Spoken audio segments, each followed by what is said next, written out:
ithi ufana njengoMoses. Sengiyathandaza. Owavele waphakamisa inyoka. Yethusa ehlane. Usethi ke njengalokho as. Yabona manje izothi as. Njengalokho uMoses ephakamisa inyoka. Uchaza ukuthi hamba otadisha lesa story. Uma ustadishe kahle uzoyibona ngqo. Hayi bafethu sithandazeni. Into eyenziwa uJesu. Kwenzakalani ngalela langa? Ngalela langa abantu bona uNkulunkulu. Bona uMoses bona. Kwavuka inyoka, ngicela unginake manje. Kwavuka inyoka. Sabashaya.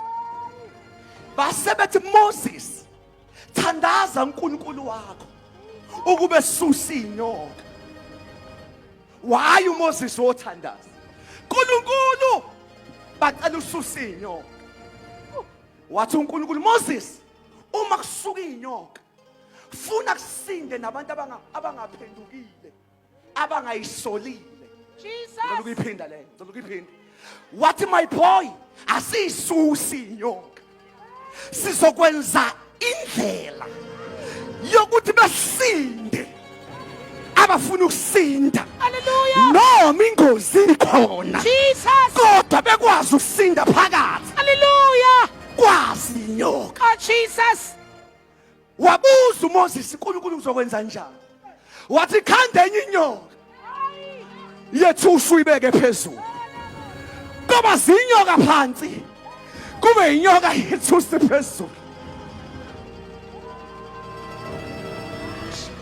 Jesus. Hallelujah. Oh, Jesus. Ay.